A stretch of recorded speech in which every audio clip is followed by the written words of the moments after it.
Stephen King once wrote that nightmares exist outside of logic, and there's little fun to be had in explanations. They're antithetical to the poetry of fear. In a horror story, the victim keeps asking why, but there can be no explanation, and there shouldn't be one. The unanswered mystery is what stays with us the longest, and it's what we'll remember in the end. My name is Alan Wake. I'm a writer.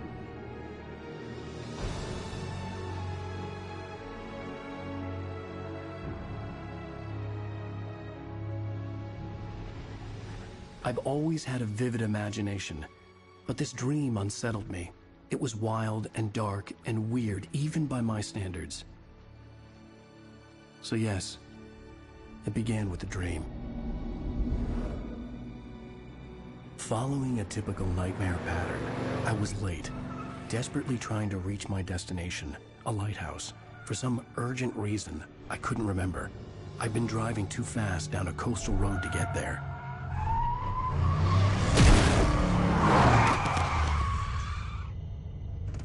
I'd seen the hitchhiker too late.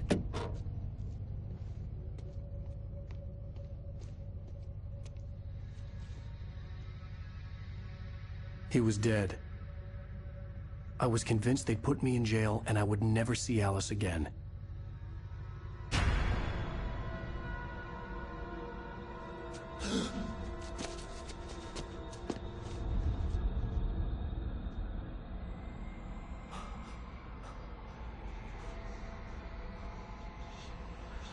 Suddenly, his body was gone. I was in shock from the crash. I could hardly stay on my feet.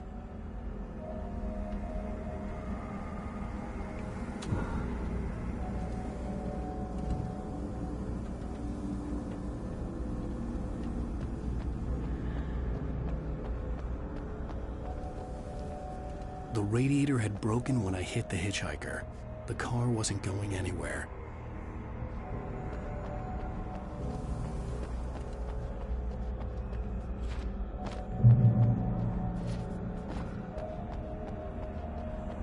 I had to go to the lighthouse. I knew there was something important waiting for me there.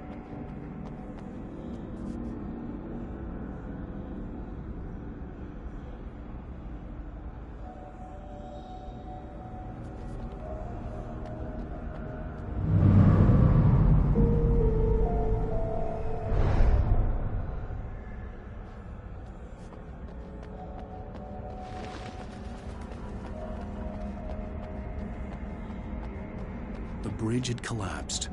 I'd have to find another way to the lighthouse.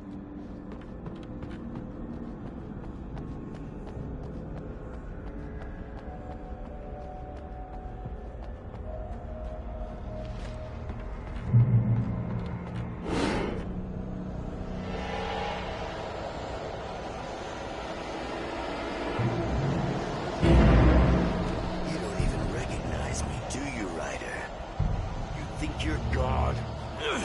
You think you can just make up stuff? Play with people's lives and kill them when you think it adds to the drama? You're in this story now, and I'll make you suffer.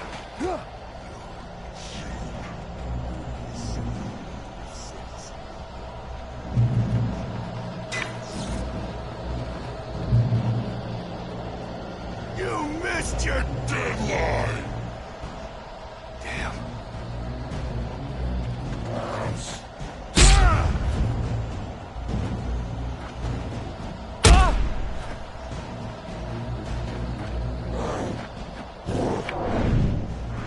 You can't stop me!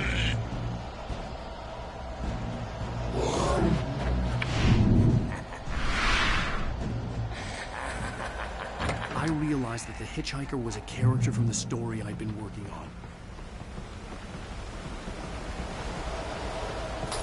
How does it feel to die by the hands of your own creation?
was trapped. There was no way out.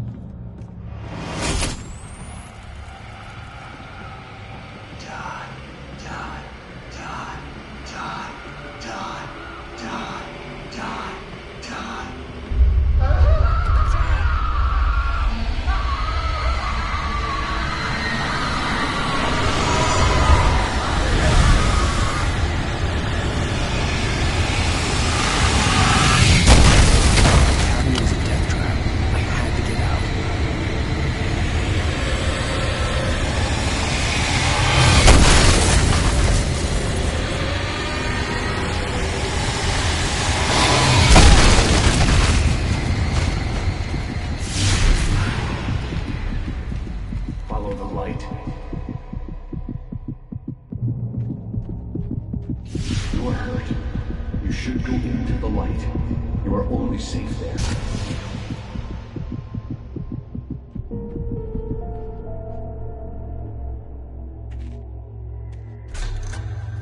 Well done. I have something important to tell you. It goes like this. For he did not know that beyond the lake he called home lies a deeper, darker ocean green, where waves are both wilder and more serene. To its ports I've been. To its ports I've been. Do you understand? No. Follow my light.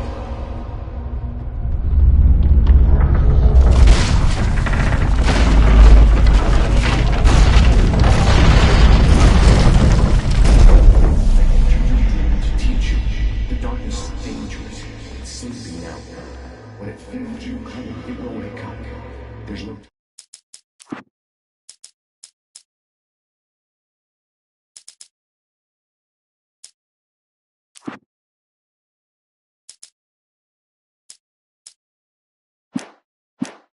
I can only show you the most important thing. The hitchhiker has been taken over by the dark presence. You can't hurt him now. The darkness protects him from all harm. Only light can drive the darkness away and make him vulnerable again. Here, take the light. Turn your flashlight toward him and burn the darkness away.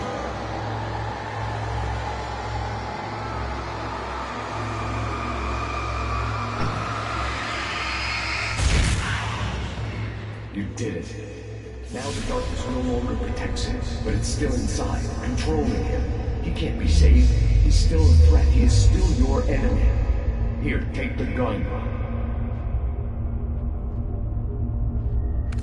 Now you'll die.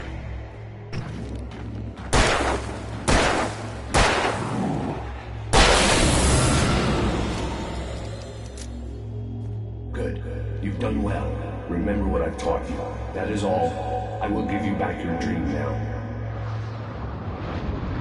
In the nightmare, a terrible darkness was taking over the world. The lighthouse was the last safe place on Earth.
Shh, baby. Just another nightmare. Everything's fine. You dozed off. Right.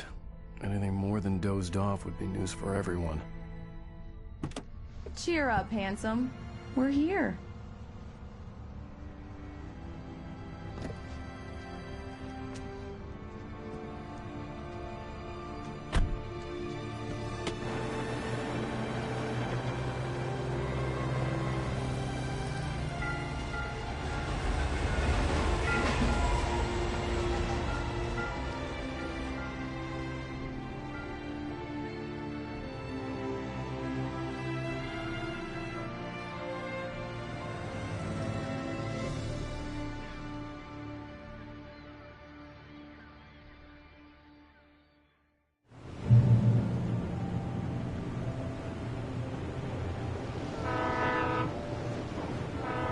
Let's act like we're on vacation. Go stand next to that old gentleman there. I want a shot of you with the town in the background. Sure. I'll even give you a title for the shot. A city boy, moments before he got eaten by a bear. Hi. Hello there. You picked a good time to visit our town. Deerfest is just 2 weeks away. Deerfest, huh? Did you hear that, honey? You have a lovely wife. If you don't mind me saying. I'm Pat Maine, by the way. Nice to meet you. Yeah, I'm Alan Wake. I won't pretend I don't recognize a famous writer such as yourself, Mr. Wake. A pleasure. I'm an avid reader myself. I hope this isn't too presumptuous of me, but I'm the night host at the local radio station. Any chance I can get an interview? Look, Mr. Maine, I'm on vacation. In fact, I'd appreciate it if we could keep my being here just between the two of us. I'm sure you understand. Fair enough. You can trust me to be honest. Not a hard man to track down if you change your mind, though. I hope you two have a lovely holiday.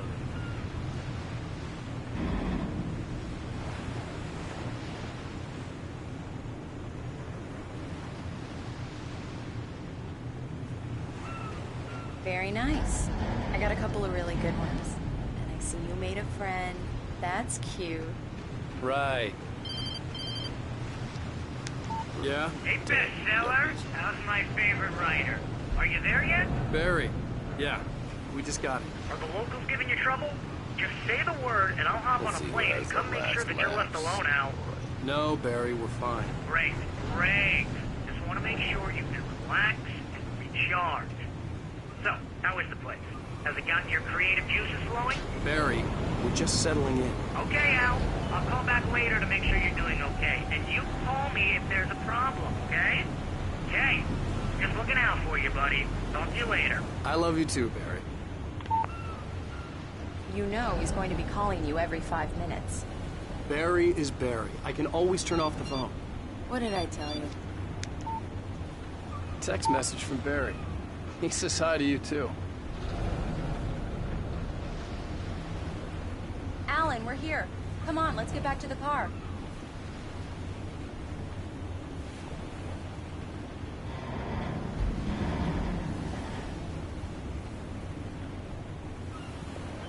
Come on, Slowpoke.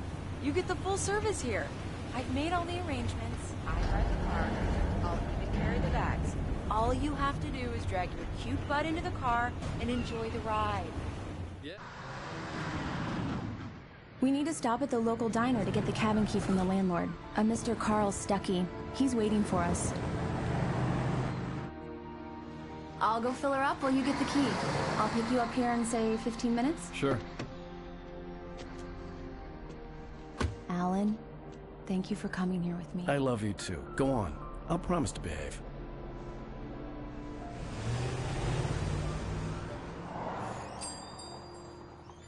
I'd forgotten there were still places like this.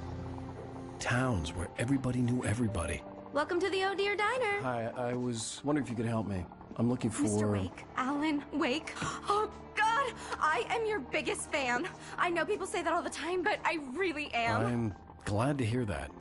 Rose. Rose, I'm looking for Mr. Stuckey. Carl Stuckey? Carl? Oh, of course, Mr. Wake. He must have gone to visit the restroom. He'll be back in a moment. I can't believe it. I've got all of your books. I got the cutout from the bookstore when they took it out of the window. And you keep it here. Well, okay. Good for you.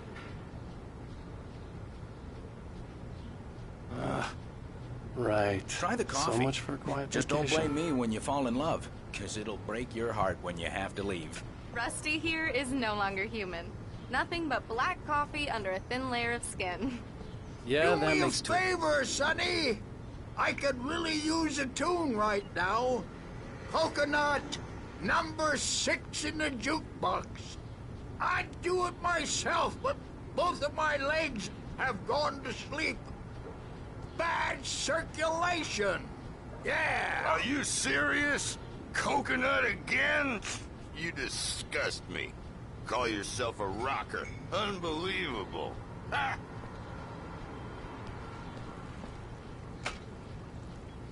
You put the lime in the coconut. Drink them both up. Just because we're brothers, don't think I won't It murder does that. you in Get your stuck. sleep. Yeah. You need to give it a good solid whack. Yes, that's my favorite tune. Coconut. Now that's what I'm talking about. Yes. This is it. I've died and gone to hell.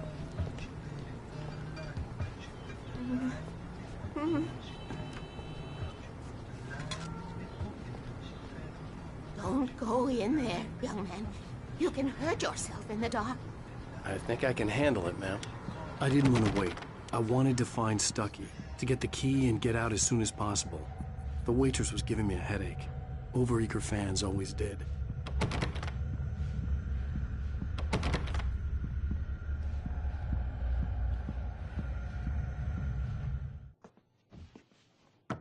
Hello? Mr. Stucky? Carl couldn't make it. Unfortunately, he was taken ill. But I have the key for you and instructions on how to get to the lake. Okay. I wish you a good stay in my cabin. I'll come by later to check how you've settled in. And to meet your wife. I insist. Thanks.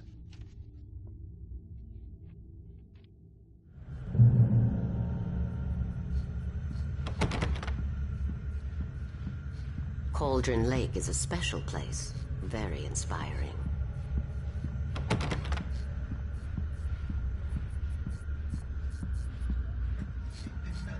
You got lucky this time, young man. You can hurt yourself in the dark. This really ought to be fixed, and then I must remind Sarah. I hadn't seen her leave, but the old lady was gone.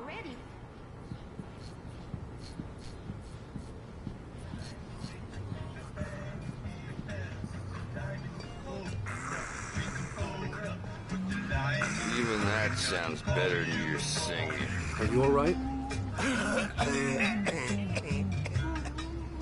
Splendid, splendid. Damn hernia. It swells up like a balloon if I lift anything heavier than a spoon. Yeah. The Andersons, they're, local musicians. We're waiting for Dr. Hartman to come pick them up. They wandered off from his clinic at the Cauldron Lake Lodge.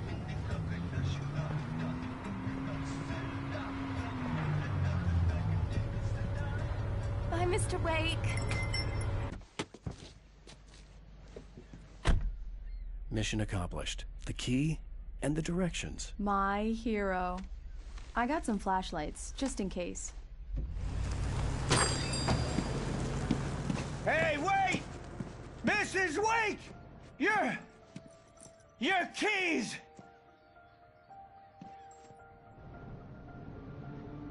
That diner was a real nut house.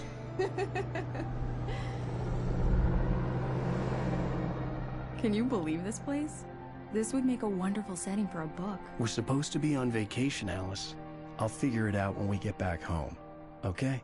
Okay. We can talk about this later.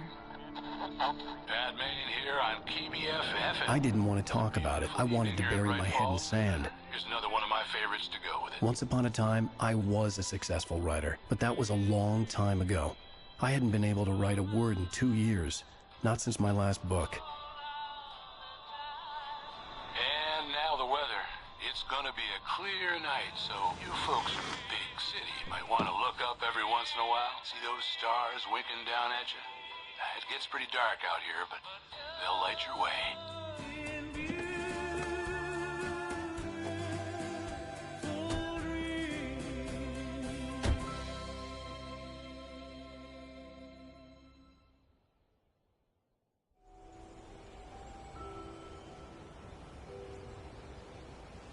Wow. It's gorgeous, Alan. It's something, all right. Don't worry, honey. I'll get you inside safe and sound before it gets dark. And I've got the flashlight. I know. I'm okay. Alice had a phobia. The fear of darkness. I wanted to make sure we were inside with the lights on before sunset.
The island had once been the site for a love story.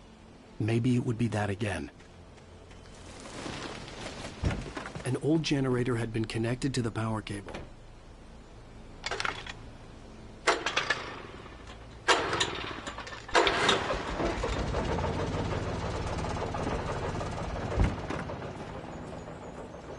The lights are on! Good work, honey. I'll freshen up a bit and start settling in. Okay, I'll look around a bit. Sure thing! Have fun!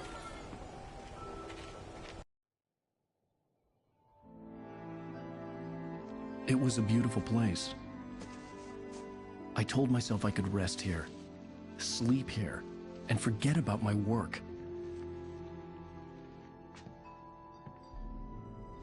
I thought we could be happy here.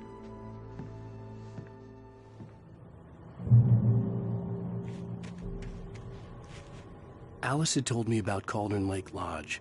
The old building used to be a hotel, but these days it was no longer open to the public.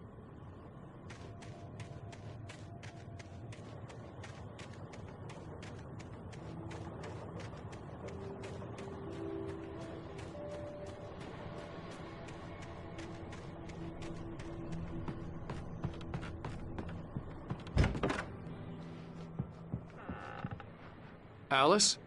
Honey? A shoebox filled with books by Thomas Zane sat on the shelf. I'd never heard of him before.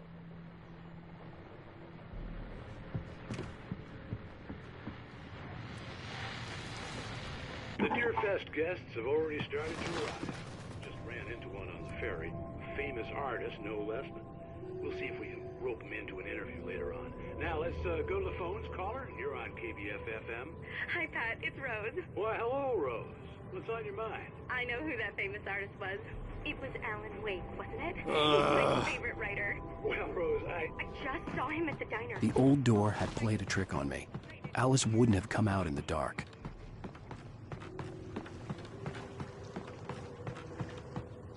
The water was black. I couldn't help but imagine all sorts of horrors lurking in the depths below.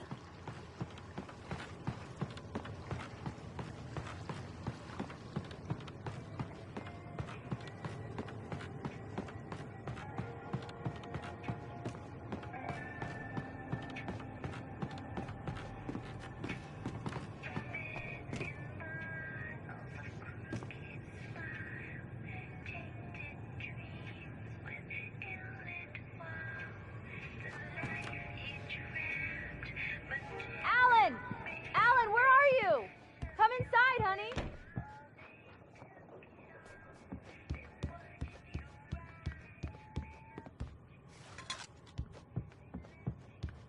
Alan, I'm upstairs. I have a surprise for you.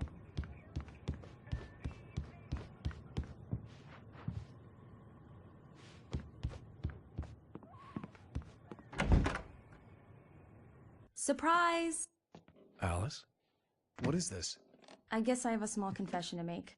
I thought maybe you could write here that a change of scenery would get you past— Damn it, Alice!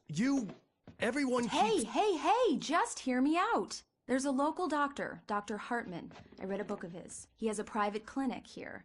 He specializes in helping artists. So now you want to get me committed? No! It's not like that. That's not— Alan? Alan? Just don't! I don't want to hear it! God damn it, Alice! God damn it! I knew she wouldn't follow me in the dark. I needed some time alone to think things through.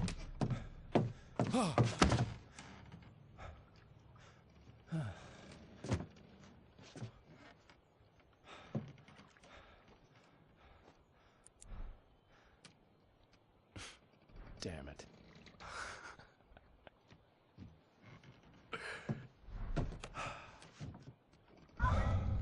Alice? Alice? Alice! The cabin had gone dark. All the lights were out.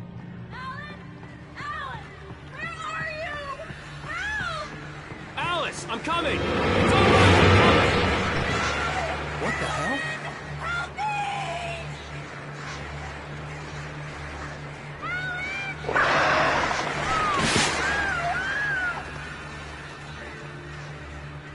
Stay away from me! Alice? Alice?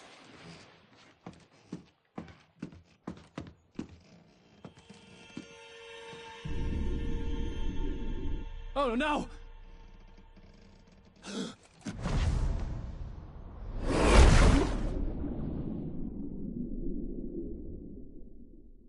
Keep going, Alan. Wake up.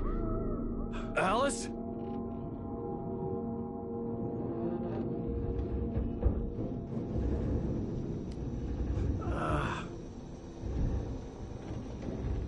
Waking up in the crashed car felt like I had woken from one nightmare and entered another. I couldn't remember how I got there. All I knew was that something terrible had happened to Alice. The phone was dead. I'd have to find help on foot.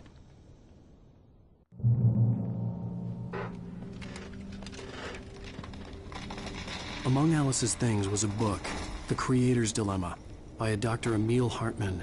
Seeing the book brought back my fight with Alice. I didn't like it, and I didn't like the guy's smug face on the cover either.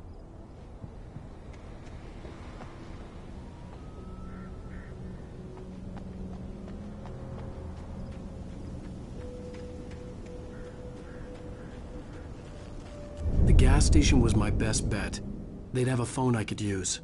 It looked like a long hike through the forest to get there.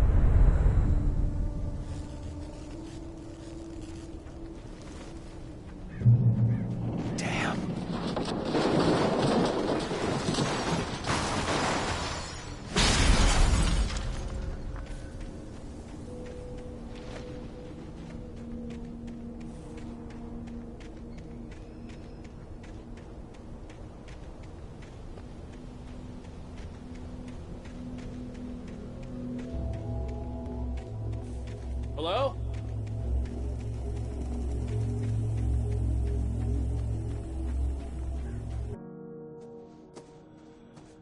Hello? Is someone there?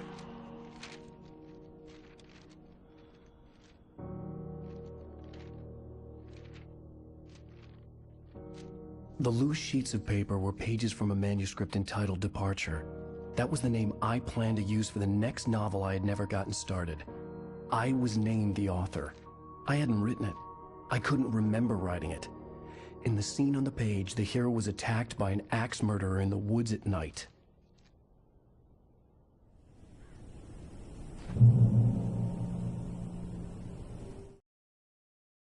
Departure by Alan Wake. The man turned to face me. His face was covered in shadows. It was hard to make him out in the darkness of the forest that surrounded us, but the axe he lifted was plain to see. It glistened with the blood of his victim. He grinned madly. The shadows were alive, distorting his features. It was a scene from a nightmare, but I was awake.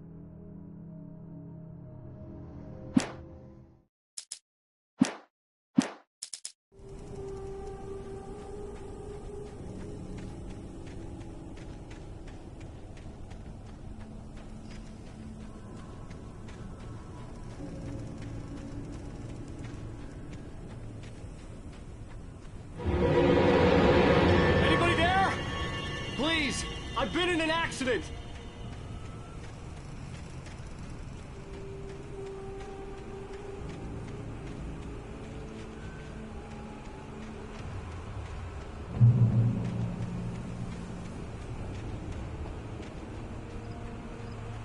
The lights up ahead were a good sign. Maybe I wouldn't have to hike all the way down to the gas station to find a phone.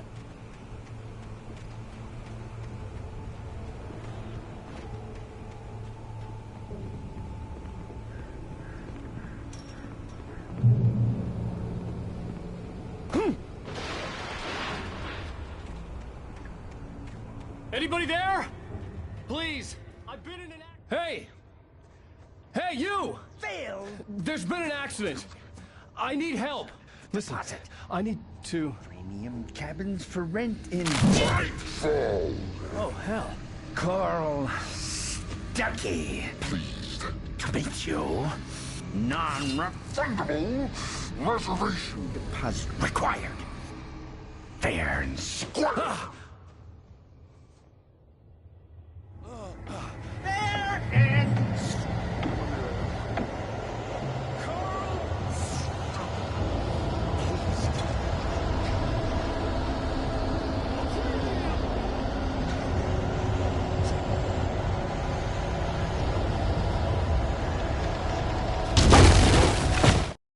The Taken stood before me. It was impossible to focus on it, as if it stood in a blind spot caused by a brain tumor and eye disease.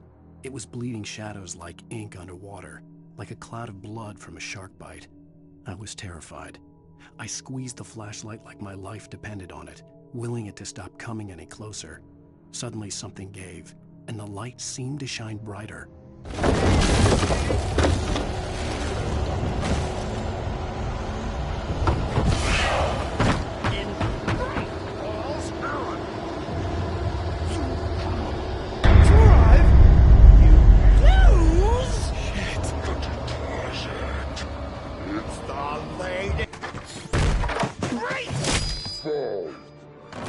I had to figure a way out of this.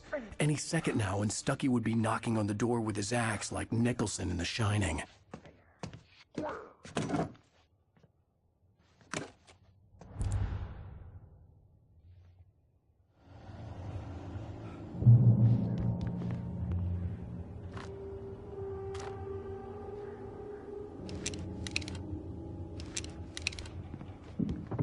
During your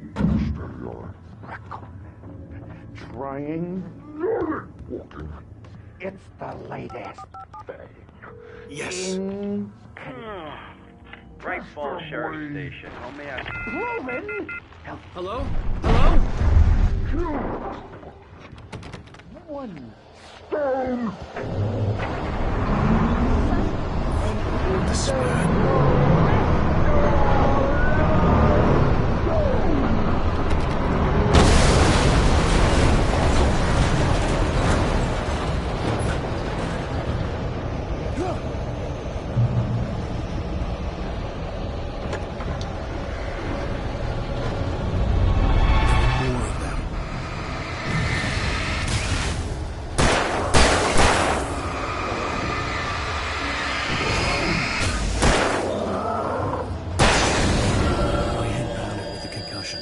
I'd never fired a gun outside a shooting range, and now I just killed someone. Or something. There were no bodies.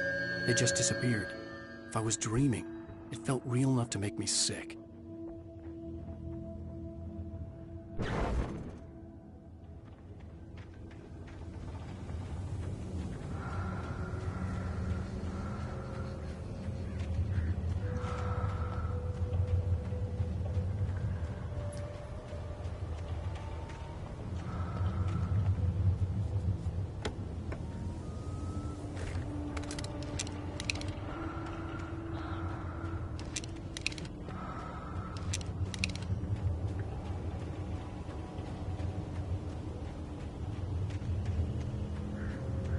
The Dark Forest was the last place I wanted to go, but I had no choice. I had to get to the gas station.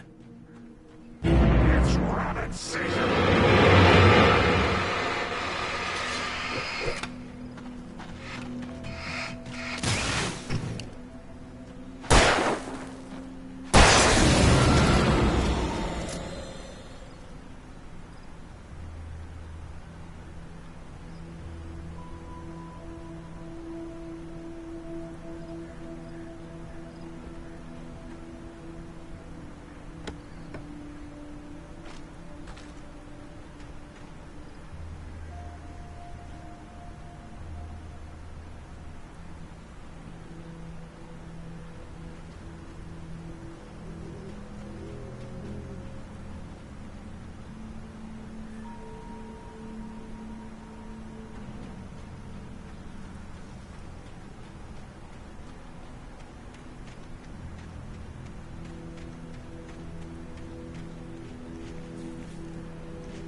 Rose knew she had been gushing, but right now, she didn't care.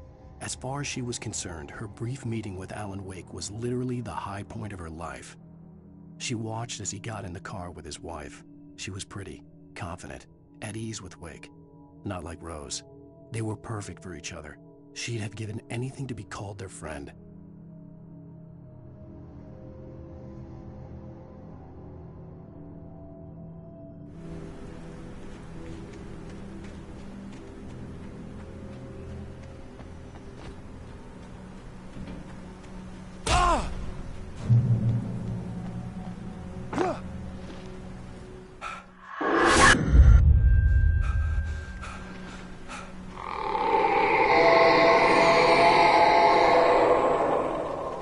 What was that?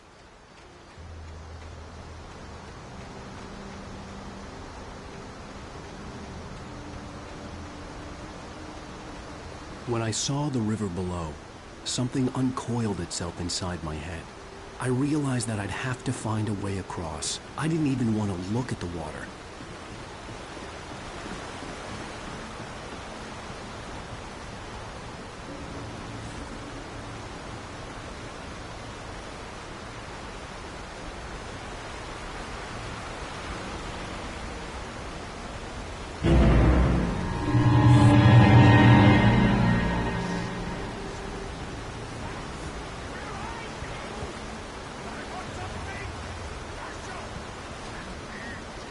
Stucky was still out there, in the dark, stalking me.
blurry hand-painted graffiti was revealed by my flashlight. Someone had hidden a chest of supplies near it.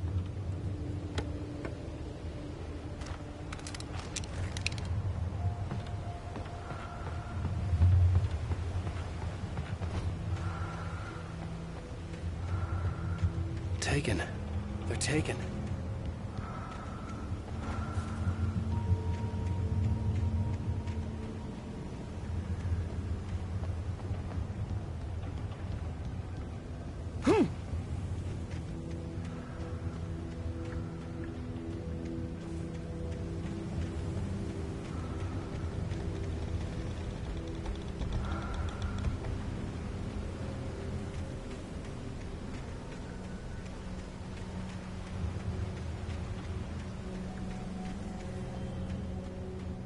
The staircase was broken. I had to make my way up some other way.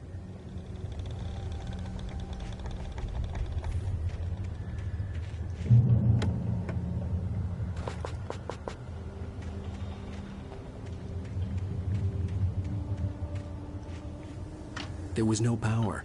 There was bound to be a generator somewhere at the logging site.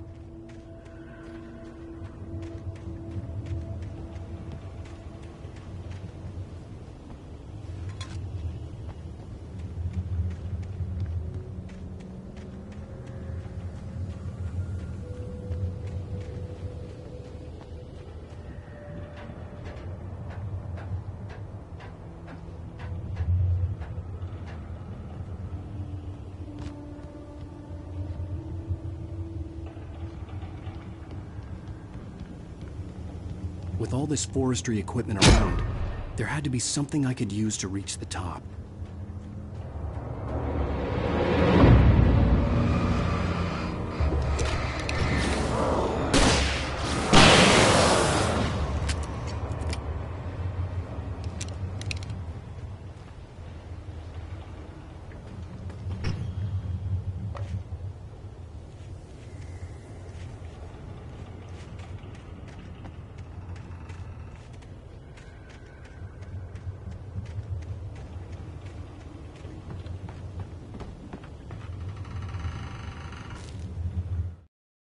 I heard them before I saw them, swooping down from the sky and screeching as they came. I spun around just as the cloud was upon me. For an instant, I stared into 100 dead eyes, black pearls glittering in the darkness. I raised the flashlight and the swarm exploded like fireworks. Feathers burned, turned into ash. I couldn't hear my scream above theirs.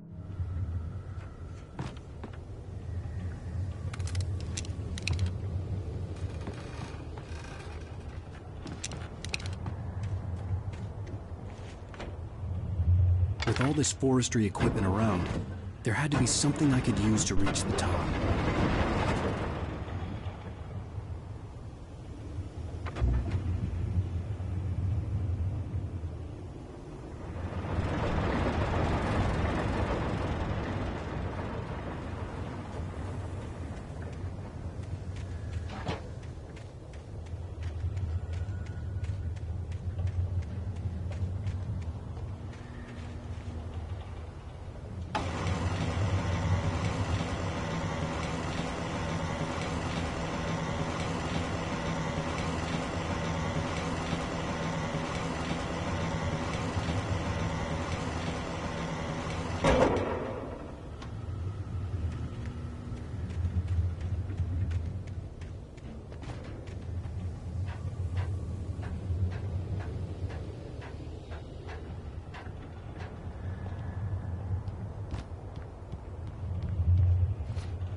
Well, I was just outside for a breath of fresh air, and what a night. I know most of you are probably in your beds by now, but if you're still up and around, take a moment. Step outside for a spell and breathe in deep.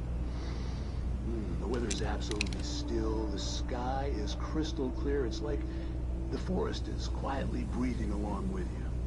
As you listeners know, I'm a night owl, and it's on nights like this I wish I wasn't cooped up in the studio. Makes an old man like me wish I could just roam wild. But here I am, and it would keep you company all night long if I weren't. It looks like I'm not the only one staying up late. Caller, you're on the air. Hey, Pat, it's Maurice Horton. Hello, Maurice. What are you up to? Well, I was just taking Toby on his walkie. Oh, isn't it beautiful out there? Sure, but Pat, the reason I called is that Toby heard something rustling in the undergrowth and took off after it, and I couldn't find it. Probably a rabbit. Sure. Toby loves rabbits. Well, sure. Anyway, I figured that, if anyone runs into Toby, they could grab him. My number's on his collar. And Toby's a friendly dog? Toby loves people. Usually he comes back, but we were pretty far from home, and it sounds like he went pretty wild there. Great dog, but just dumb for his own good. Well, Maurice, it's out there now. Hope Toby comes home soon. Yeah, thanks, Pat. You have a good night now.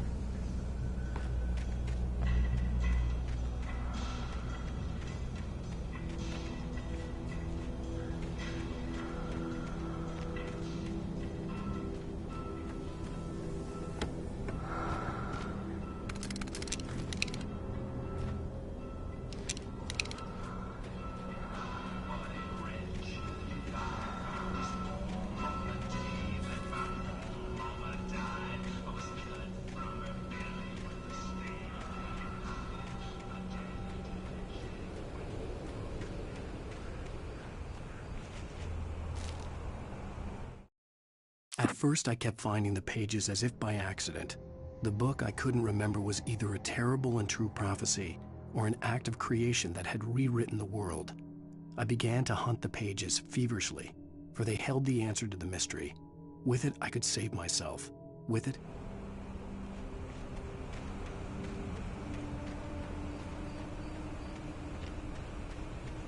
the gas station was closer now, its light welcoming in the darkness. Paul makes the best dogs in the state. Belly Burster is the best with no contest. Monster Dog is second best. The famous dog is...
I stepped into the gas station's garage. It was dark and quiet.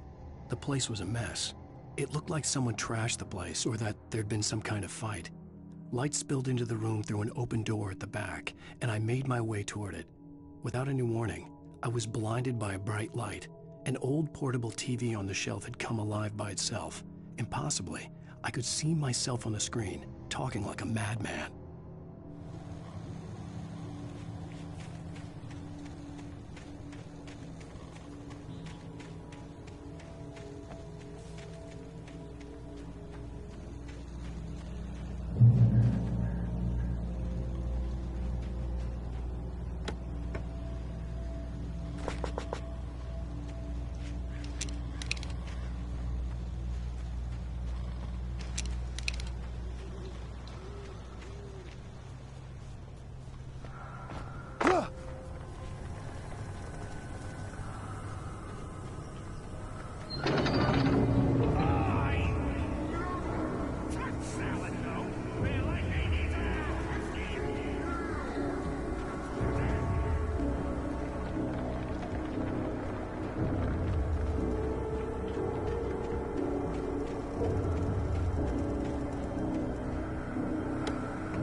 The cabin on Cauldron Lake?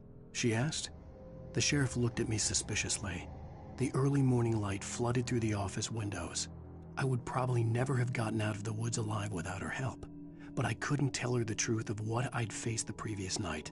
She'd think I was lying or crazy. She'd lock me up, and she wouldn't help me find Alice.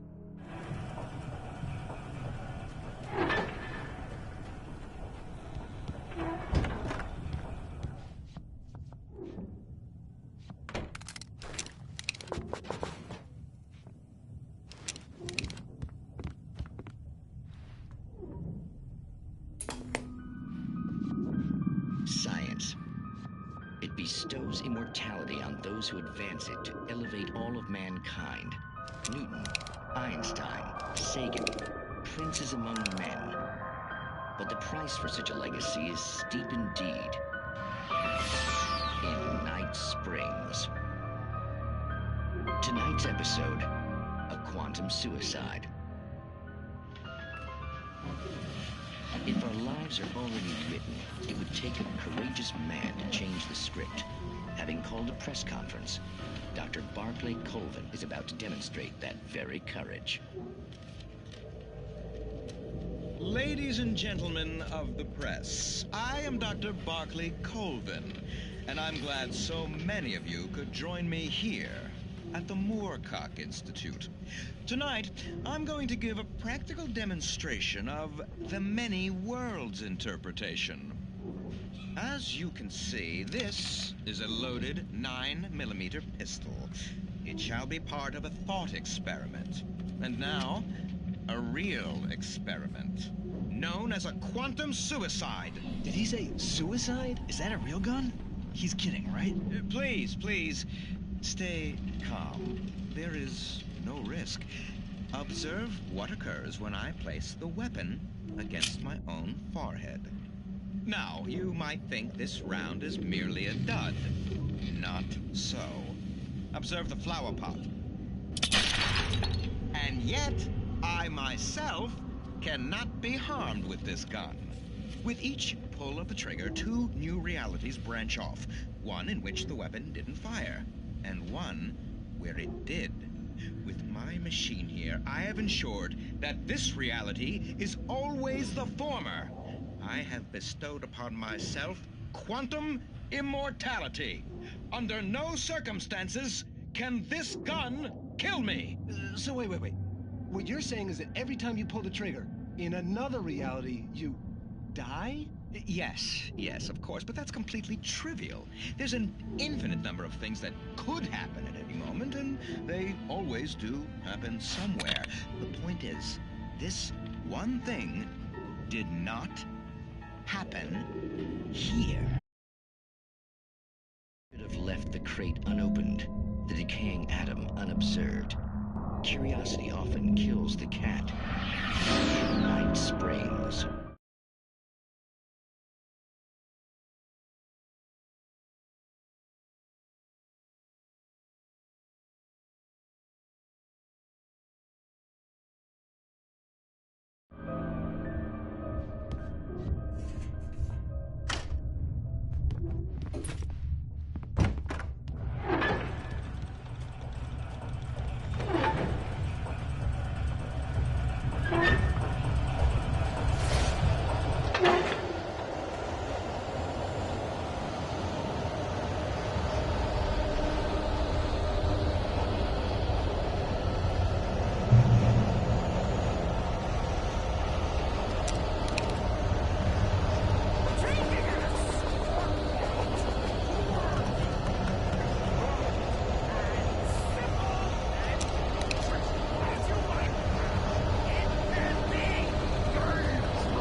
Stucky's body vanished, leaving behind only a lifetime of nightmares to come, assuming I'd reach the lights of the gas station alive.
I recognized the parade float I had seen in Bright Falls when I first arrived with Alice.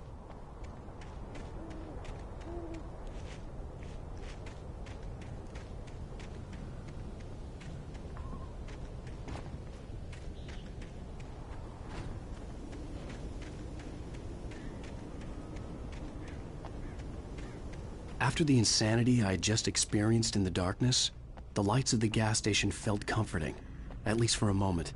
The sane world reasserted itself.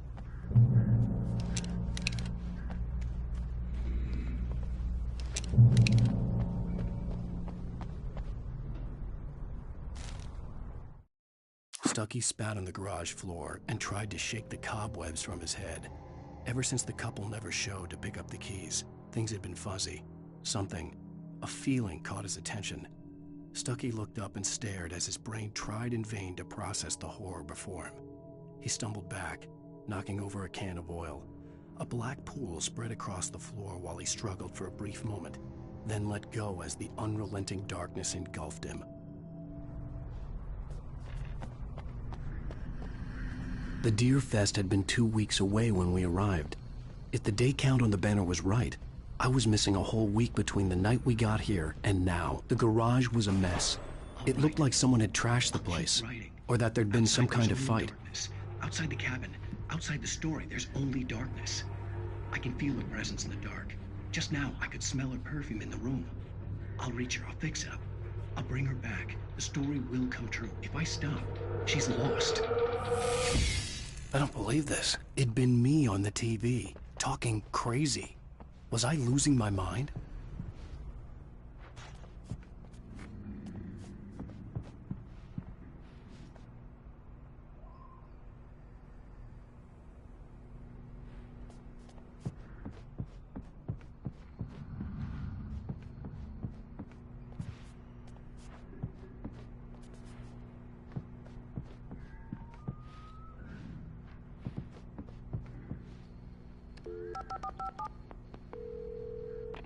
Bright Falls Sheriff Station.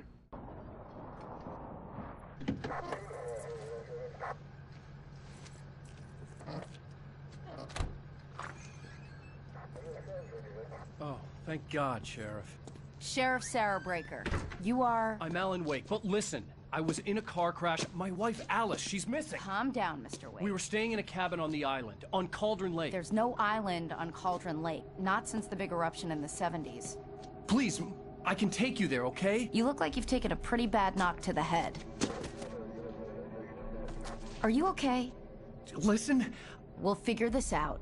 Please get in the car. We'll swing by the lake and then we'll go to the station, okay? Mr. Wake, have you seen Stucky, the guy who owns this place? I realized I couldn't tell her what had happened in the forest. She wouldn't have believed me. And then she wouldn't have helped me with Alice.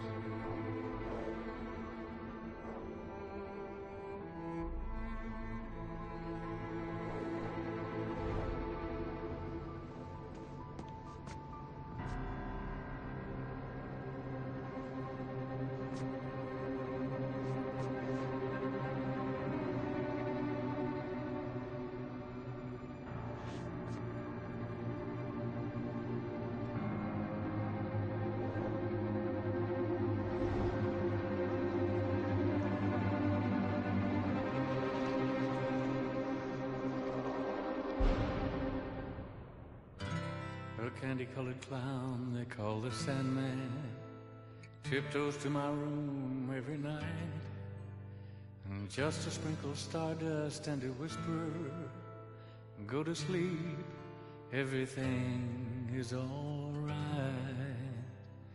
I close my eyes, then I drift away into Previously on Alan Wake. I came to Bright Falls with my wife, Alice. Thank you for coming here with me. I thought maybe you could write here. I don't want to hear it! God damn it, Alice! Now, she's missing. Alice? Alice? I woke up behind the wheel of a crashed car. I'm missing a week. I was attacked by shadowy men straight from a nightmare. The sheriff took me to the lake Alice and I had stayed at. But the cabin had disappeared.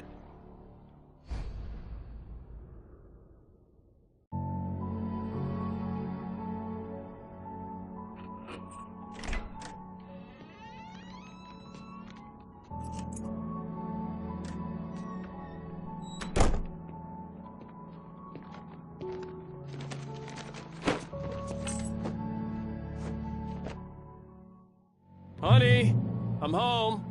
Back here, sweetie. How was it? Worst weather I've ever seen. You should put some coffee on. It'll warm you up. Coffee's on. Great, thanks. I'll need it if I'm gonna finish this by tomorrow.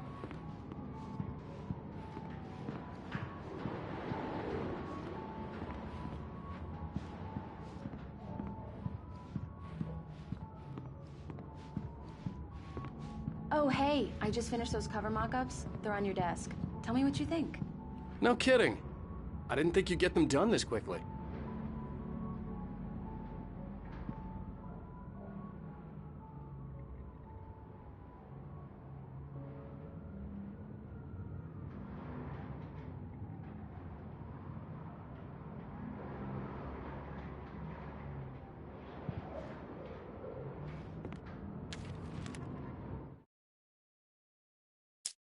It's true what they say about the fall and the sudden stop at the end. I'd lain here in the snow while the lurid chain of scenes that had led me here kept playing in my head. A rerun of my own private snuff movie. A memory of my corpse. Alone at my own wake. Thinking in metaphors again. The femme fatale was gone. Only a sour taste remained of the kiss that killed. This was a late goodbye. 13 years after I'd gotten my revenge, it had finally caught up with me. It had been a long time to bear the pain. My blood painted the snow red. A gruesome slushy dissolved all the scattered painkillers and leisurely dripped down to the sewer, mingling with the bile of the city, becoming one with it. I can see them now, my wife and my baby. Honey, I'm home.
These look really good. Oh, sure, until Barry gets his hands on them. Which, by the way, will happen over my dead body. The last time was the last time. Oh, and speaking of Barry, he called. Alan! Alan! Please check the fuse box! I'm right here. I'm on it, honey. Please, hurry! Honey, it's a power outage. I've got the flashlight. Okay.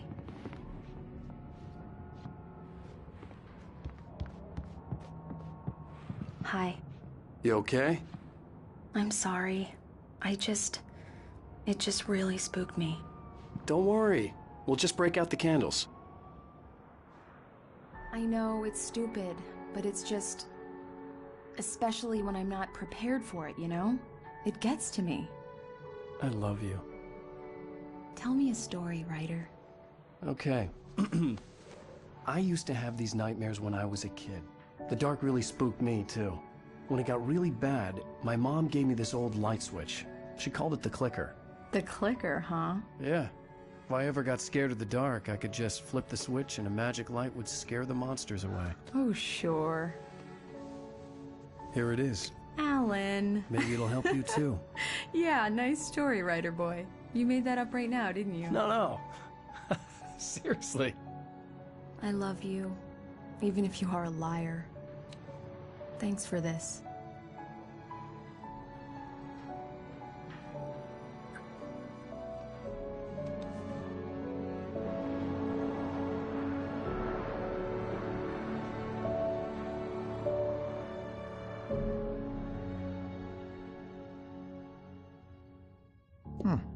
How do you feel, Mr. Wake? Any nausea, disorientation, anything like that? Mr. Wake, how are you feeling? I'm okay. My head's fine. I had to lie about my headache and memory loss. He'd send me to a hospital for tests. I couldn't leave without Alice.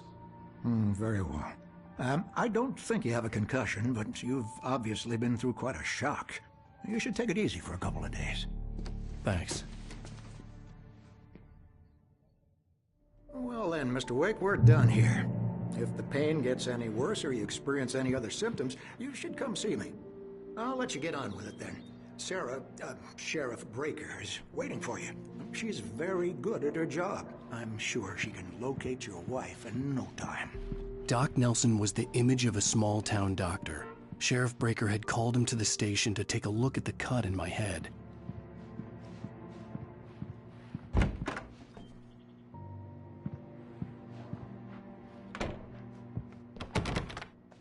Thank you for testing the lights, Miss Weaver. Everything seems to be fine. I don't have the luxury of being complacent, Deputy Grant. The bulbs will need changing soon. You can't change them in the dark. I'll be sure to take care of it, Miss Weaver. Have a nice day now. Very good. I'll come back later on to remind you, just in case. Mr. Wake, the sheriff is waiting for you in her office down the corridor. That was Cynthia Weaver. I guess you can call her the town eccentric. She used to be the editor of the local newspaper, but she's focused on, other things these days. She'd fit right in where I come from. As you can see, she's a little obsessed with maintaining the light bulbs of the whole town, refuses to step on shadows, things like that. Back in her day, she wrote about all sorts of weird things in the paper. Bright Falls has a colorful history. Of course, what small town hasn't?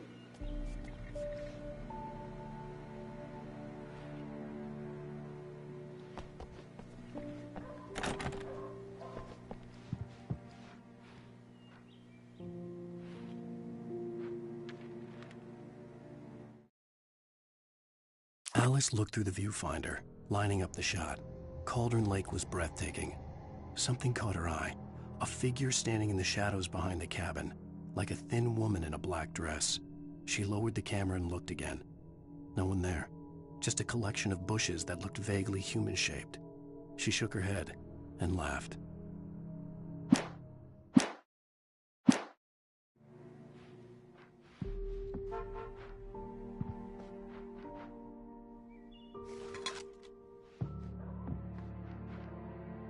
Yeah, it's Mulligan here. I'm at Stucky's gas station with Thornton. There's no sign of him. Over. Wait. Yeah, this is Thornton. Look, we've located the brake float. It's here. That's some good news, right? Stucky was supposed to be driving it at the rehearsals today. Over. Oh, give me that. Mulligan here.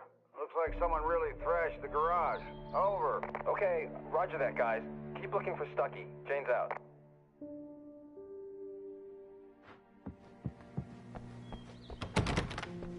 The sheriff wants to see you in her office, Mr. Alice Wake. was missing.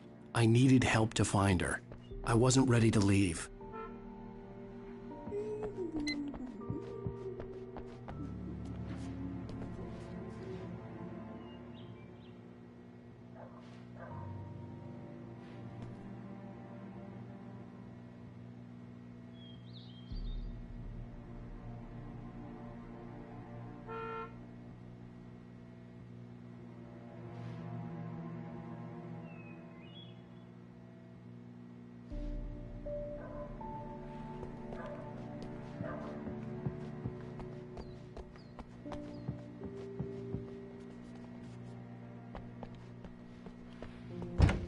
Come in, Mr. Wake. Your phone's on the desk. The battery was dead. It's charged now.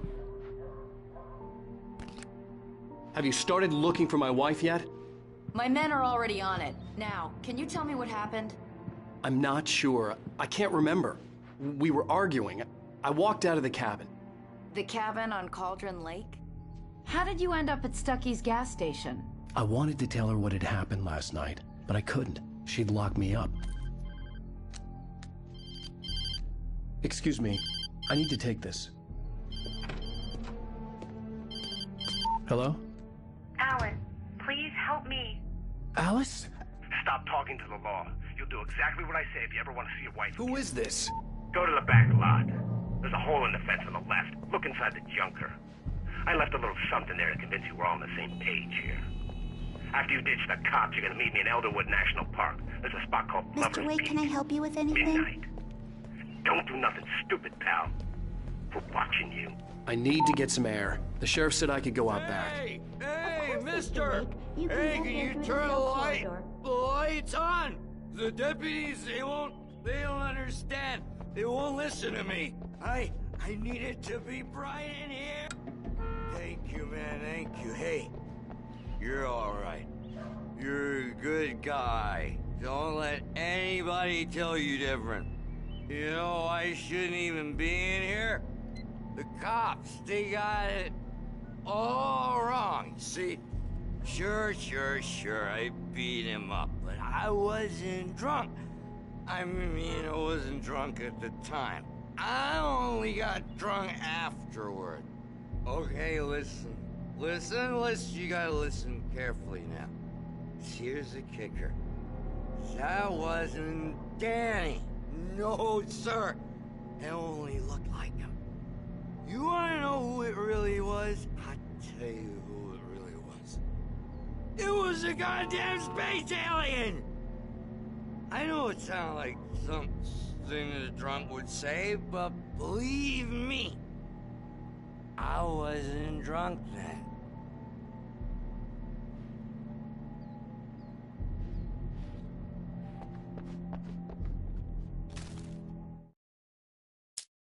In spite of its human mask, to describe the dark presence as intelligent would have implied human qualities on something decidedly inhuman.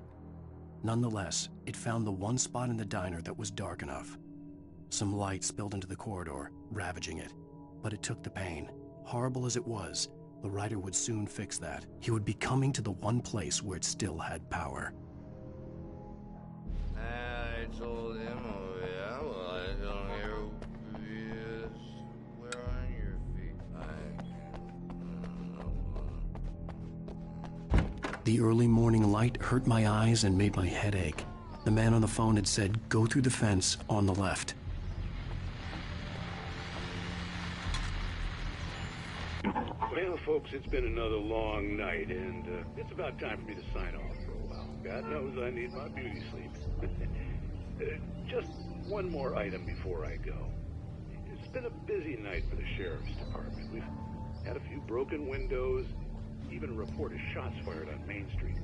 Deputies Mulligan and Thornton had to deal with two intoxicated young men who were celebrating the completion of their Deerfest float. Now, folks, we get this every year. I know it's exciting that the big day's almost here, but let's save it for the party and leave the gunplay for the shooting competition, huh?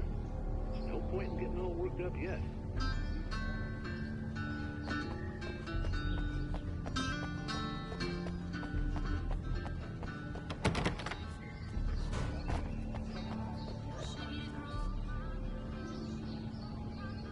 The caller had told me to find a hole in the fence behind the police station. There was something for me in an abandoned car.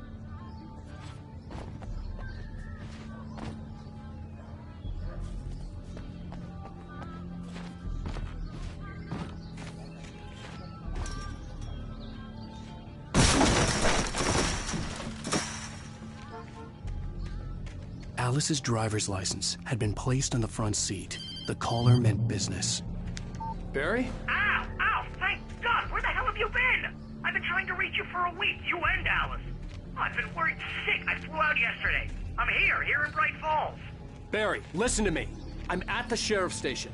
Come and get me. I can't talk now. Al, what the hell is going on? I had to get the sheriff to let me go.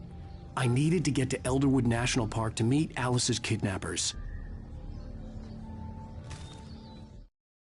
The kidnapper fired his gun one last time, and the shadow vanished into the darkness it had come from. See? Nothing to it, Wake. The thought of Alice in his hands was revolting. We stood on the wooden platform of Lover's Peak, the waterfall on the mountain behind us, the lights of the radio mast blinking red in the heights above. I fought with the urge to take a swing, force myself to speak. Let's cut the act now. Where's my wife?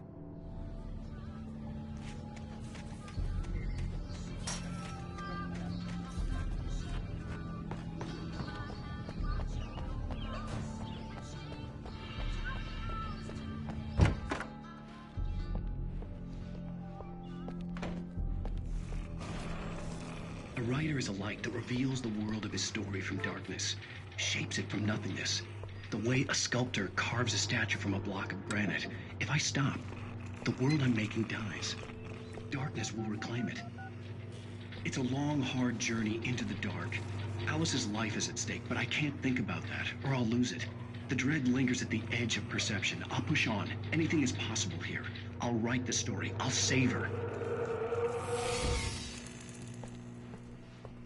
Marvelous, Sarah. I just wanted to settle all the damage the Anderson brothers might have inadvertently caused on their recent and regrettable little outing. They are not accountable for their actions. Are you feeling any better, Mr. Wake? I'd like to leave. Am I free to go? Well, we still need to talk about... Am I under arrest? No, of course not. But I need to know where you'll be staying so I can get in touch with you. I'd avoid the motel. The Majestic is known for its roaches. The cabins at Elderwood are pretty nice, though. That sounds perfect. I'm Dr. Emil Hartman. I'd like to invite you to stay at Cauldron Lake Lodge. Did you talk to my wife? I had the pleasure of discussing your situation with her on several occasions. Did you set something up with her? I invited her here. My clinic is a place where... Oh, hey! Oh, my! Take it easy. Hey, nobody move! Get your hands off of my client! Who are you? I'm Barry Wheeler, his agent. If you have business with Mr. Wake, you talk to me. You yokels won't know what hit you once I sick my lawyers on your asses. No harm done, Sarah. I'm all right. I don't want to press charges. Mr. Wake, my offer still stands. Get me out of here. What the hell was that about, Al? We don't need a replay of that thing with the paparazzi. I thought they were gonna lock you up. I had to talk to someone. I told Barry everything. He thought I was certifiable, but when he heard about the manuscript, I had him. The fact that I'd written something, even if I couldn't remember it, was enough for him. He smelled money. And he believed that Alice had been kidnapped. Anything beyond that was another story. I had a midnight appointment with the kidnapper in a place called Lover's Peak, somewhere in Elderwood National Park. The plan was to rent a cabin. I don't like it, Al. I don't like any of it. It's not good. In fact, it's the absolute opposite of good. Mr. Wake! Barry, you found him! Hi, Rose. Oh, wow. I was just thinking about you, too. Great. I was just bringing Rusty some coffee. He's on the balcony, looking after Max. Poor thing. I really need to go. Great to see you again, Mr. Wake. Later! Who's Max?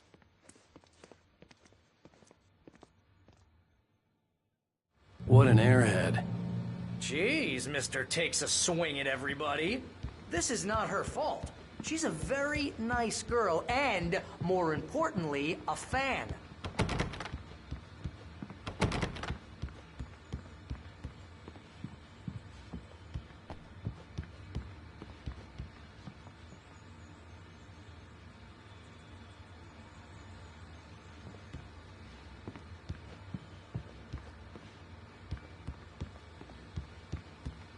Seriously, Al, what you were saying in the car, just listen to yourself.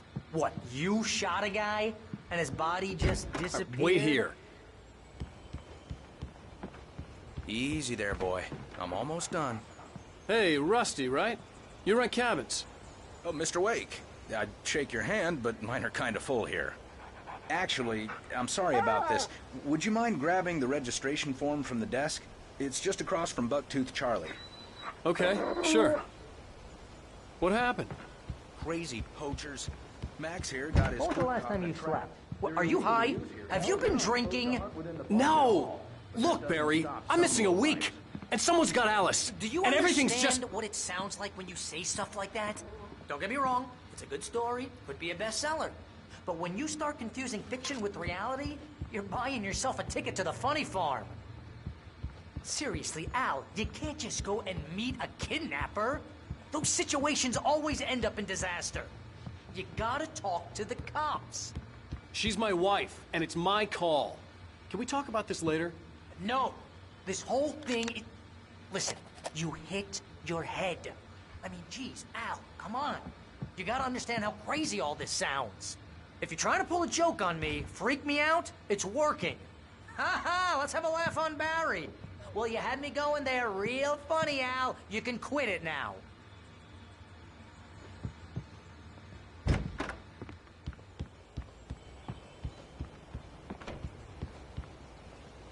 I think this is the form you wanted. And here are the keys.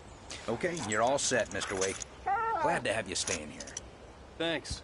Can you tell me how to get to Lover's Peak? Oh, sure. It's at the end of the nature trail. Just follow the paths, you'll get to it eventually. It's an easy walk. Nice spot, too.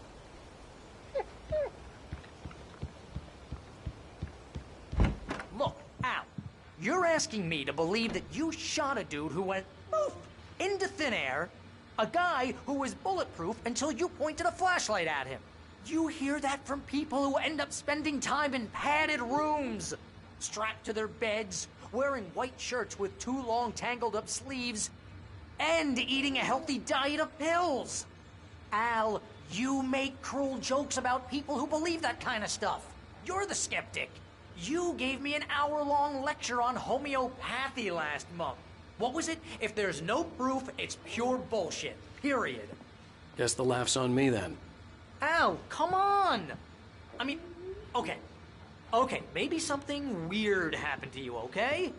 Well, thanks for the heartfelt vote of confidence. All I'm saying is you gotta throw me a bone here, bestseller. What would you think if it was me? There's no way you should be going out at midnight with a gun. No one asked you to come here, Barry. Either work with me on this or go straight back to New York. Your choice. Uh-huh.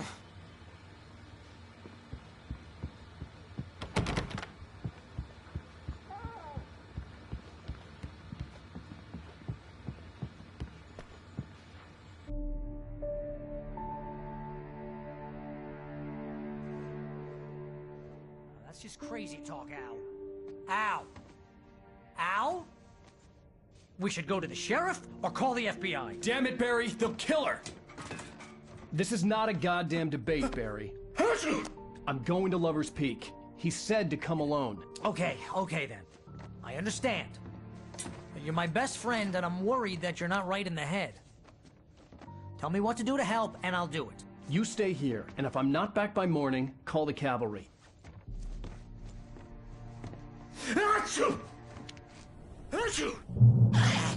Just be careful with the natives, Al. These yokels are dangerous.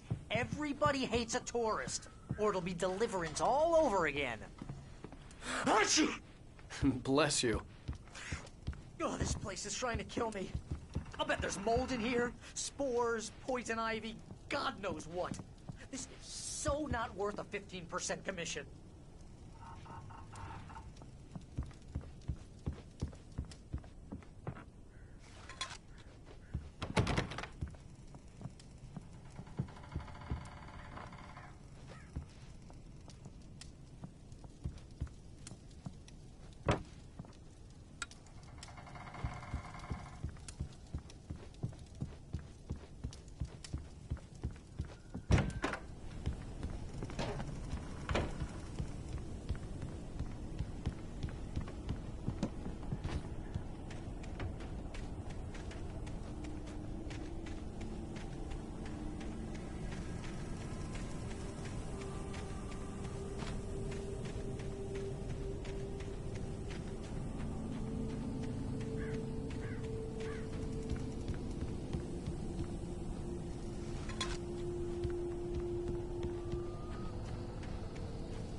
I'll wait here, Al. I'll hold down the fort. I'll be with you in spirit every step of the way, Al. Walk through the door now.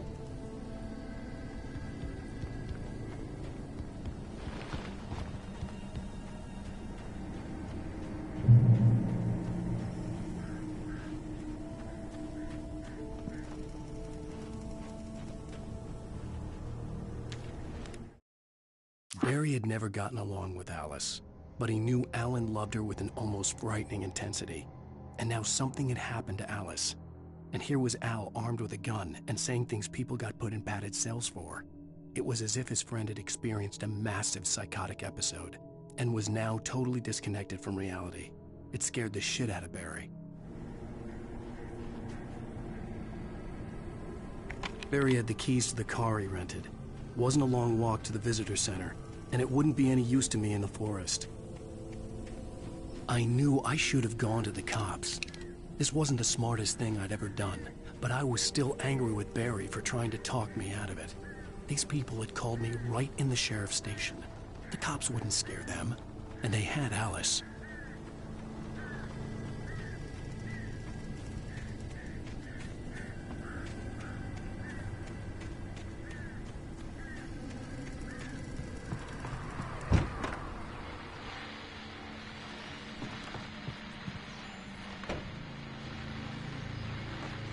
Welcome back to the show, folks. As promised, our very own Dr. Nelson has just parked his rear end in the studio. Doc, what's your Deerfest plan like?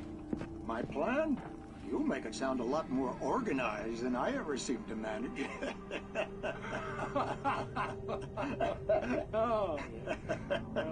No plan, really. Just taking the atmosphere. I'm getting a little too rickety to do much more than that, you know. Oh, tell me about it. No sack race for us older gentlemen, huh? Yes, exactly, Pat. But I'm going to check out the parade, of course. And I'll be one of the pie contest judges, too. Well, that takes a different kind of constitution. Oh, yeah. It's my kind of exercise. Now, Doc, seriously, you're in pretty good shape, though. You're the outdoors type. I know for a fact you're an avid fisherman. That's right. Matter of fact, just caught a heck of a largemouth bass early this morning. But you're not taking part in the fishing contest? No, not this year. See, Pat, I'm just not that competitive anymore. Now I just like to take my time and enjoy the peace of it. It's no fun if I need to worry about what I'm catching, you know? Well, considering your track record, the participants are probably pretty happy you feel that way. Well, Pat, that's kind of you to say.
Crime and punishment.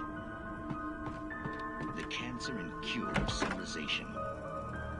But some crimes are impossible to punish, especially in Night Springs. Tonight's episode, The Man in the Mirror.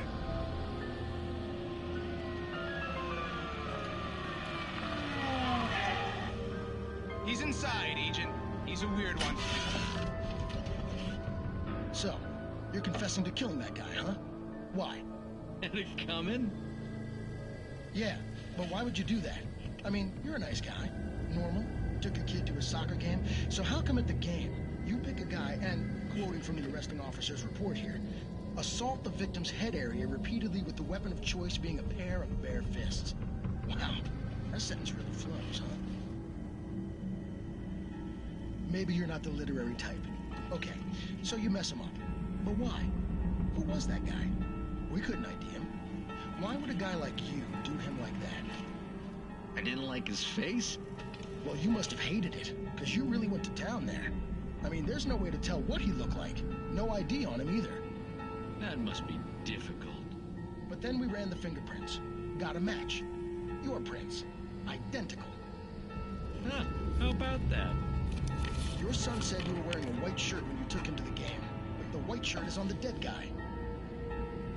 It's plenty red now. You won't get away with this. Do you really think that's in any way relevant to me? I had plenty of time to talk to my boy before the cops arrived, you know? He won't stop screaming, am I right? You think he's ever gonna be okay? I left my mark. Believe me. You bastard. What? You gonna shoot me? What's the point? I'm going to prison. You got me. I don't understand any of this. And you never will. Don't worry. Maybe you'll see me again, Agent. Maybe in the mirror.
Rose knew that Rusty was in love with her, and she liked him too. She liked him a lot. He taught her to dance, and life had certainly taught her the value of a man who was gentle. He treated her well, made her smile, made her feel good. But Rusty wasn't the prince of her dreams, and that tended to underline the unbearable truth. She was no closer to that Hollywood magic than he was.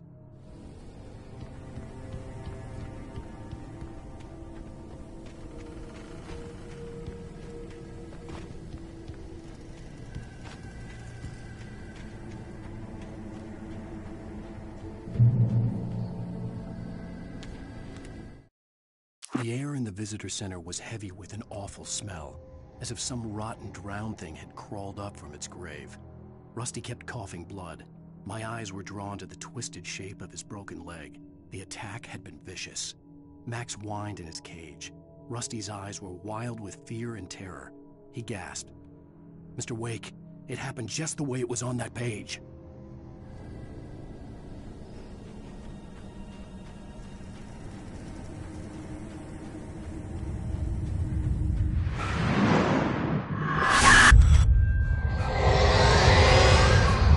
Vision left me weak. This was no head injury.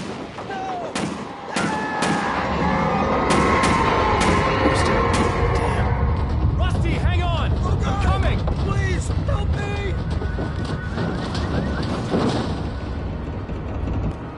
Anybody? Help me! Help me! Can you hear me? The visitor center was sturdy, but the impact turned the front of the building into splinters. Rusty was thrown across the lobby like a rag doll and hit the far wall hard. It didn't hurt until he tried to move and saw his leg bend the wrong way, felt the broken rib stabbing him on the inside. Rusty howled in pain and fear, suddenly afraid to die alone.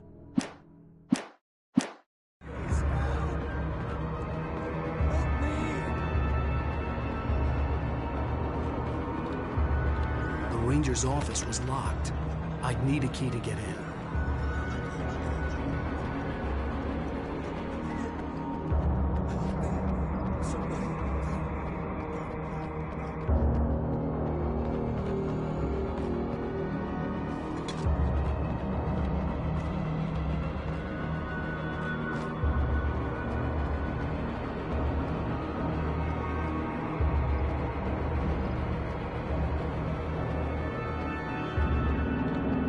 Hello?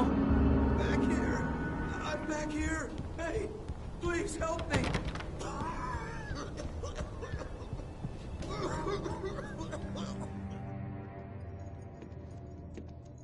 Mr. Wake?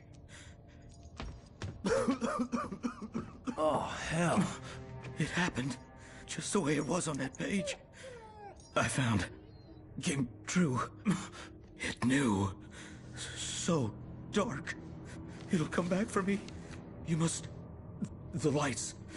In the office. I have the key. Okay, Rusty. Hang on.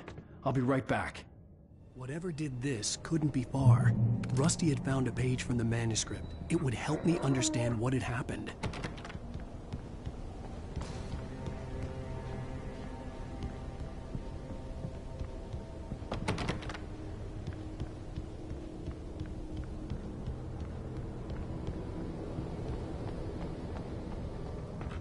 The only way to make sure that Rusty was safe was to get the power running and the lights back on.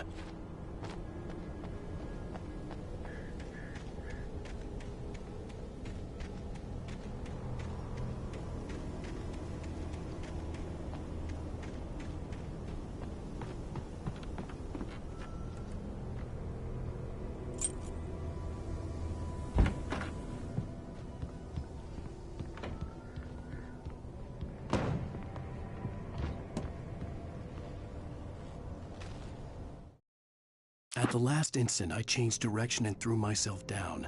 The axe splintered the trunk of a tree. I stumbled into the pool of bright light.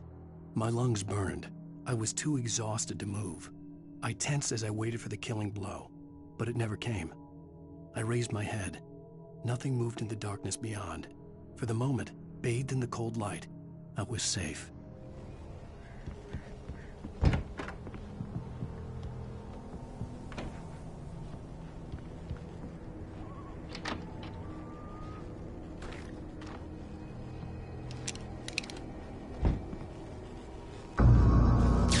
Too late. Someone had destroyed the circuit breaker. There was no way to get the lights back on.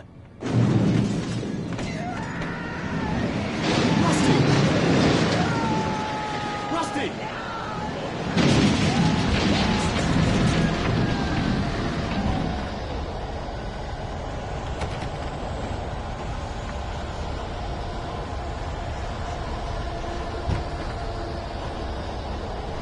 The ground was covered with oily patches that looked like liquid darkness.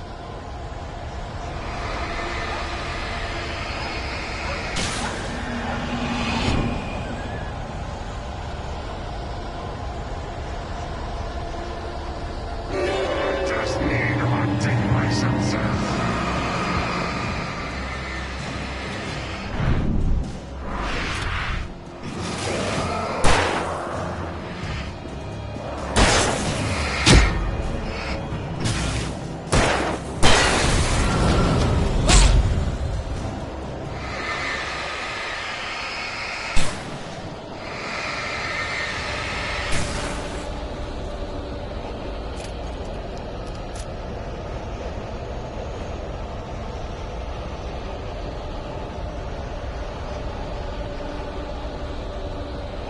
Something had torn a mammoth-sized hole in the wall.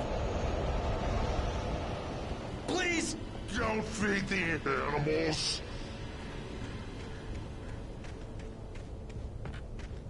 Fishing!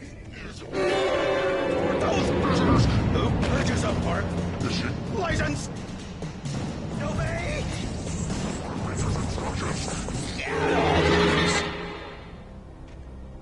Rusty? Rusty, no! Never! Closer than 100 yards. To bears and wolves, never approach any other closer than 25 yards. Pets must be leashed.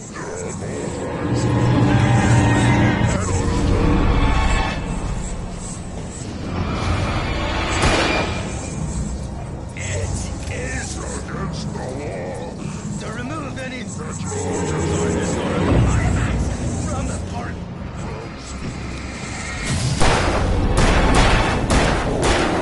This includes even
Forget about it, Barry. It's just me going crazy. Oh, jeez. Oh, jeez. You're not crazy. I wish you were crazy, but you're not crazy. Al, be careful. Stay in the cabin. Don't open the door for anyone. I mean it.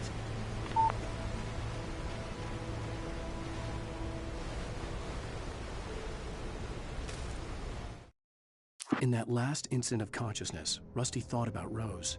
He was older than she was. Rose was barely out of her teens, but she made him feel young and forget what a train wreck his long-dead marriage had been. He still wore the ring. He'd been waiting for her to tell him to take it off. Now she never would.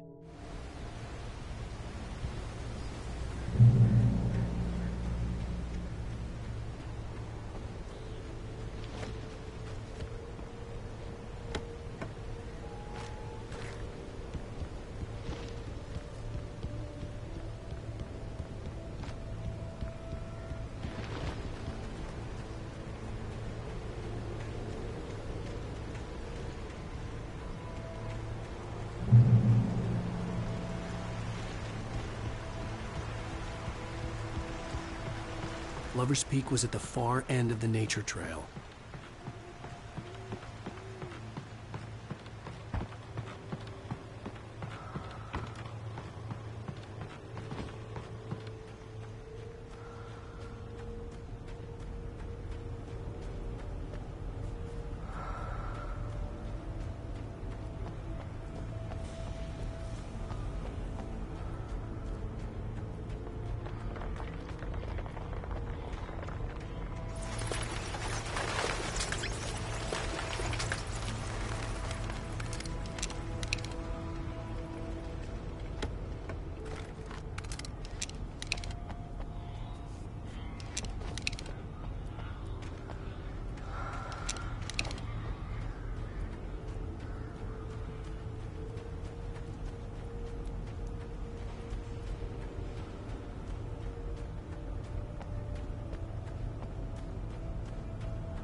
Nobody in Bright Falls seemed to know where Al was, but Rose, the waitress at the diner, had seen him.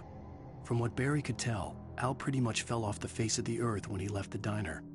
Rose was just the kind of fan that Al hated, but she really tried to help. She was smart too, knew a lot about what was going on in the town, knew a lot about Al, even knew who Barry was. Barry liked her. That was no big surprise. When it came to women, Barry and Al rarely saw eye to eye.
turned the corner, afraid of what the flashlight's beam might reveal. Suddenly, a roughly painted symbol of a torch glowed in the light. Behind it, hidden by a rock, sat a battered metal trunk. It was here for a reason, packed with supplies, batteries, flares, ammo, things you need to make it through the darkness of the night. Something left behind by someone who knew what I knew, and more.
Agent Nightingale didn't want to be in Bright Falls. These little communities revolted him, and he didn't like the trees or the coffee. He now knew that impossible horrors lurked behind the storefronts and smiles. He desperately wanted to turn the car around and just drive until he passed out or ran out of road and booze. But he had a job to do. He had a rider to catch, at any cost.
on, we gotta get moving. More of them coming. That flashlight's kid stuff. The flares will keep the bastards away.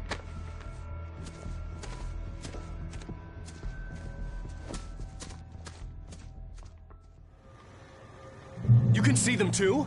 Hell, of course I see them. Come on, we gotta move. Why? Because that's the way the story goes. Yeah, but... Let's move! I lost my gun back there. Oh, I've got a gun. Just keep that light steady on him. It took a moment, but then I recognized him. He'd been on the ferry when I first arrived here with Alice. He knew my name. We were headed in the direction of Lover's Peak. There was no way this was a coincidence. He was the kidnapper. Come on, Wake. You better keep up. You set him up, and I'll knock him down, Wake.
Stairs, Wake. Use the flares from the emergency box to hold them off while I get these boards off. Give me the gun. Yeah, no can do, Wake. Are you kidding? Give me the gun! No time for back.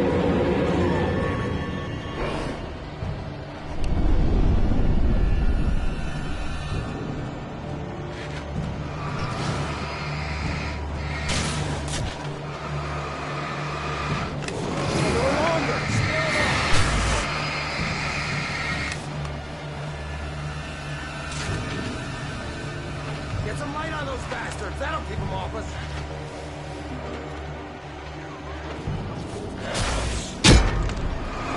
Just a little longer. I almost got it. Okay, it's open. Move it or lose it.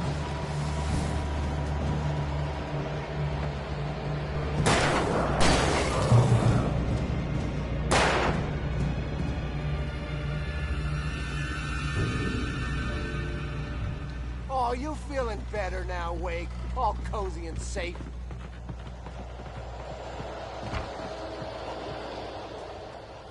Better get ready. They'll be on us soon.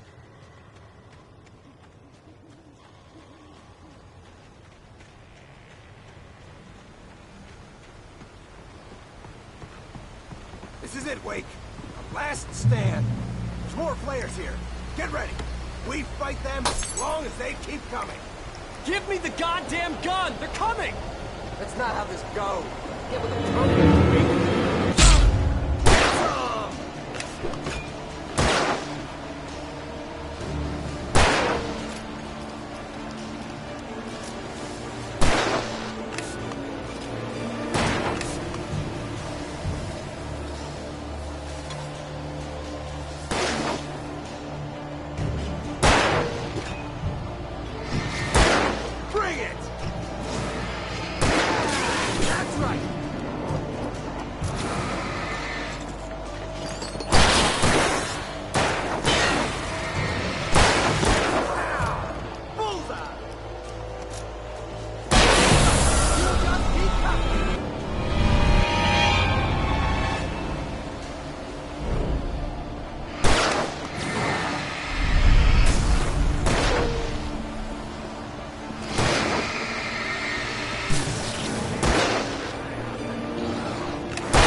Let's cut the act now.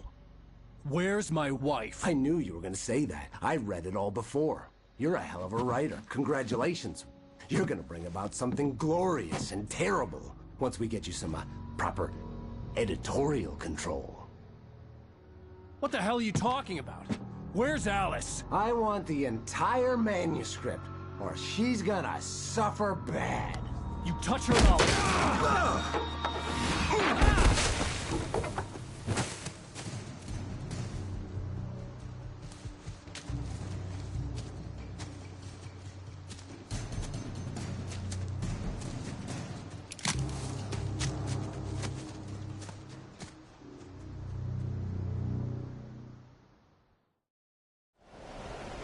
You're gonna give me the manuscript or you'll be sorry!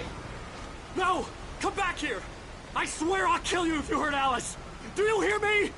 Come back here! He had Alice, and he wanted the manuscript because he thought it held some... On more than one occasion, Alice had tried to explain to me how it felt to be afraid of the dark. To her, darkness wasn't simply the absence of light, but something more tangible than that. It was something you could touch and feel. Worse than that, it was something with a mind of its own, something malicious and malign. For her, things changed when they were wrapped in darkness. They turned into something else, something foreign, and nothing was safe or innocent anymore. I'd never really understood what she meant, until now. Magical power, but I had no manuscript to give him. I had to get back to Barry and figure out my next move.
Rusty had warned me about these traps. It hurt like hell.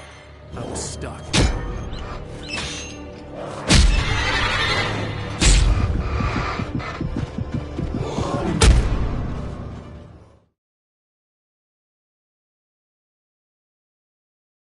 me the manuscript or you'll be sorry!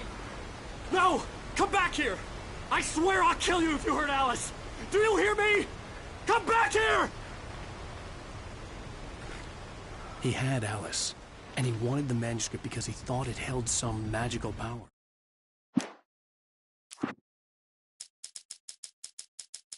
On more than one occasion, but I had no manuscript to give him. I had to get back to Barry and figure out my next move.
The night had been one desperate situation after another. I was exhausted, and my body felt as though it had been chewed up and spat out. The flashlight was heavy in my hand, and each pull of the trigger sent a painful shock up my arm. But I was finally out of the woods, and things were looking up. That's when I heard the chainsaw.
logging site was a mess.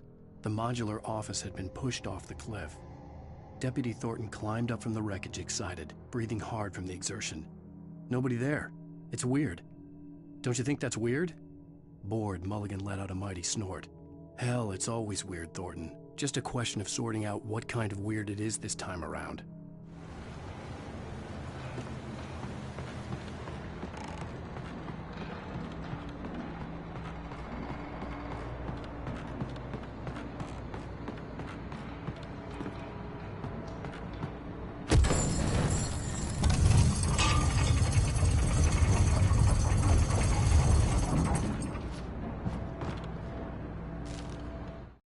When Barry saw the darkness attack the visitor center, it made him a believer. The men Al said he'd shot, they hadn't been just locals on crank. Somehow the world had changed, like the channel had been switched without warning. You think you're watching a sitcom, and you're really watching a horror show. When the birds started attacking the cabin, Barry wasn't surprised, just terrified.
Be aware of Widowmakers.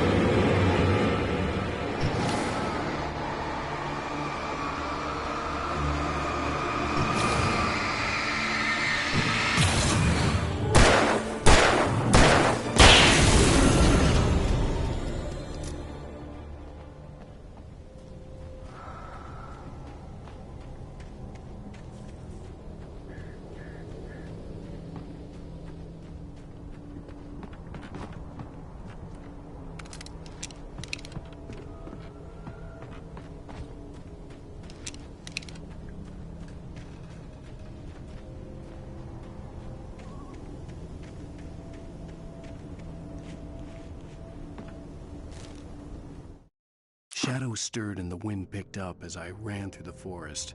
I felt the dark presence turning its gaze toward me. Then the moonlight was blotted out by dark shadows that raced violently across the ground, moving too swiftly to be natural. Darkness gathered between the trees and melted again to reveal the Taken. No natural path had brought them here.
Barry?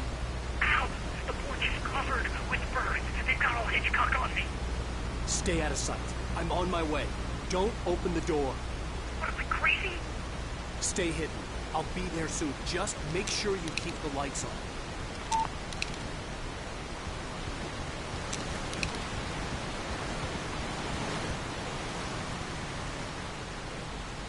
I still had to reach Barry at the cabin, but at least I was out of the woods.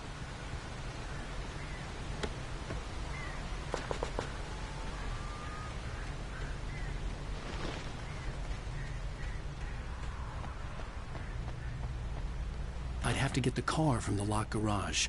It would get me back to Barry faster, and the headlights were a welcome bonus.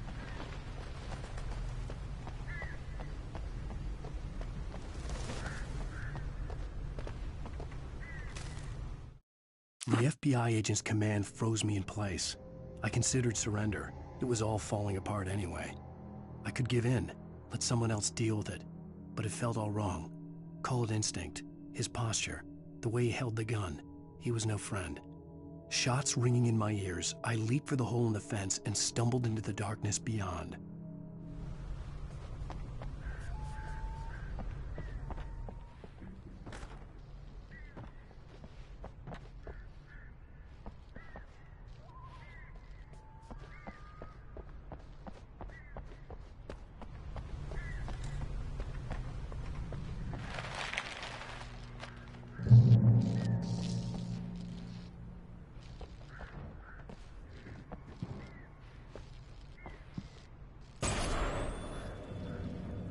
A story is not a machine that does what you tell it. A story is a beast with a life of its own. You can create it, shape it, but as the story grows, it starts wanting things of its own. Change one thing and you set off a chain reaction of events that spreads through the whole thing.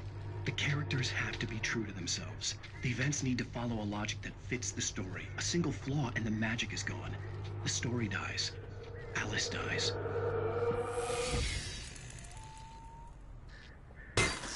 You can harm nature and yourself.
The flare gun was probably the best weapon I could imagine against the dark things I was facing.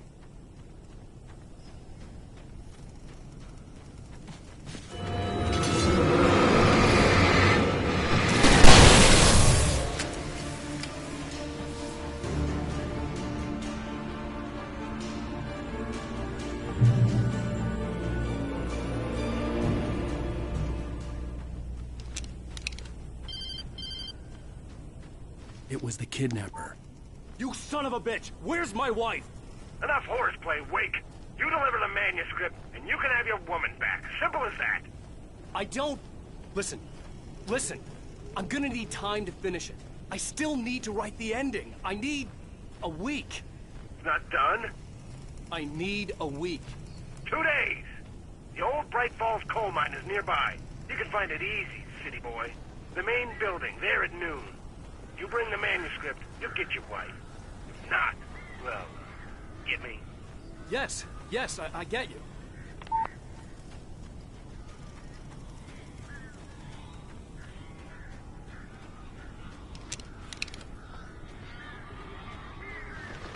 Barry had talked about birds over the phone.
gone!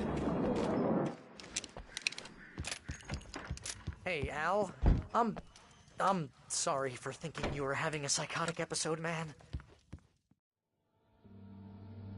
I sent Barry to the town to ask around about a man fitting the kidnapper's description. He'd go through the archives of the local paper. Perhaps he could learn something. Anything about the island and the cabin that had disappeared. The man wanted a manuscript. I had to try to write him one to get Alice back.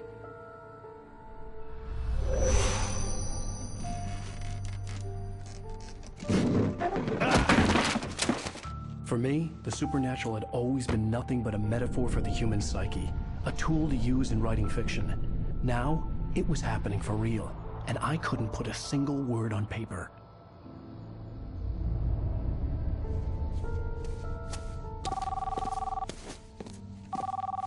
Barry Wheeler speaking. This is Rose. Rose? I found Mr. Wake's pages. Oh, you sweet, brilliant girl. Could you and Mr. Wake come get them? I live in the trailer park outside the town. We'll be there in less than an hour. Bye now. See you soon.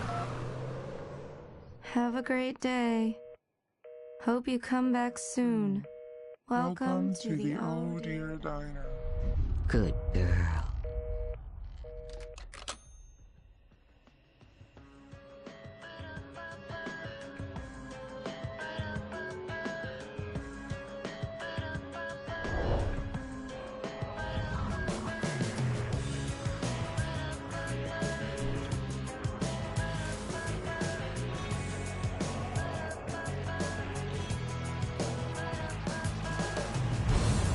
Come here.